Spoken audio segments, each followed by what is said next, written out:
when DK Metcalf was traded away, and it was obvious that you were now the number one, the guy, were you surprised? How did that hit you when you found out that Yeah, news?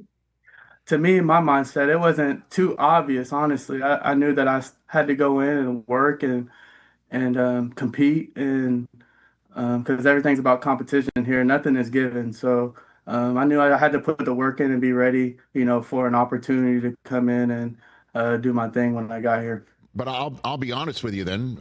What I thought when I heard that DK was sent away to Pittsburgh or given the exit visas he was looking for, I thought they must really believe in Jaxon Smith-Njigba. They really must feel that he's ready to be the one and the man in the NFL. That's what I thought. Yeah. And that never really occurred to you at all? Yeah, I mean, it did. I knew that, Mike and everyone else up there, had high expectations for me and uh, kind of knew, the work that I was going to put in. But, just from a mindset standpoint, everything, this league, it's a business at the end of the day. So me showing up and making sure, proving myself right and my teammates and the rest of the staff right was, a big deal for me. So really, I was just laser focused on that. Well, in terms of this being a business, you don't have to look too far in the wide receiver room to look at Cooper Kupp and know that too. The fact that he's there after all Exactly. those years with the Rams, what has he brought to the equation for you, Jackson? Man, he's brought, so much. He's brought so much. His mindset and just talking balls, it went on to the next level. So it's awesome to have him, in my corner, to know that he has my back, I have his back, on anything. And, that's a good person to have your back, Triple Crown winner. The list goes on and on and on. So it's a privilege, to line up next to him. And I just try to soak in, all the information and all the good stuff, that he gives out. Yeah, I mean, in terms of talking ball with him, he's kind of one of one, right? I mean, just knowing everything about a play call and what goes into it and where he is and what his footwork can do to help him get open and what your job Mhm. is in the same play call and knowing all that and his recall of the one time that they did run it back in the day, Yeah. right? Am I right? Like talking that with No, him is unbelievable, yeah, correct? you're spot on. You're spot on.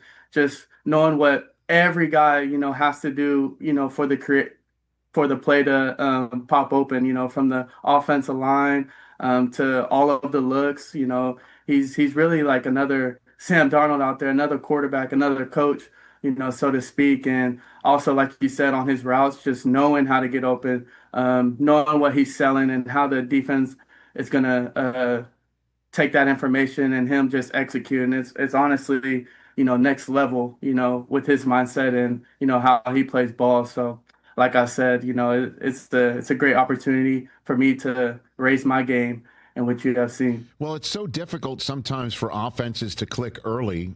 Certainly in this day and age, we talk about preseason action being one game fewer, and it sometimes takes longer for the offense to get up and running to the way that it's supposed to be compared to the defensive side of the ball. And yet, you guys seem to be clicking, certainly with a new quarterback, new coordinator. So much is new. How have you been able to do that so far? I tell you this, it's a hell of a defense we have to go up against, every single day. And in the spring, we just got better, man. A lot of reps. Credit to, Coach Kubiak. Just really, I feel like simplifying the offense and, just, trusting us to turn the plays um, into life, and it's been great. Sam's just been really on top of it and has just been next level, honestly. And it's a privilege also to play with him. And the more reps we get, we're going to continue to get better. And I think it started all the way back in spring. Had a great summer, and now it's awesome to go out on Sundays and ball out. Well, I haven't read about it, if it's already been written, but was there an offsite for you and Sam and the rest of the receiver room? And Yeah. what was that about? What happened? Yeah, well, I mean, as soon as we got Sam, I honestly hit him up like, hey, like, what's it gonna look like in the summertime? So as soon as, we got a little break, we made sure, to keep working just to clean up some things and just to feel good going into camp. And so, all the guys, went out to LA and got some work in, and it was a great time just to, to bond outside the field and, to get some work in. Jaxon Smith-Njigba here on the Rich Eisen Show. And let's talk about you. You started the season with at least 75 receiving yards in every single game. And the only receivers to have a longer such streak in Seahawks history are named DK Metcalf and Steve Largent. You put yourself in a really good neighborhood so far to start this thing off. What do you owe this, JSN? Like, walk me through your mindset, your process that fans might be curious to know about for you.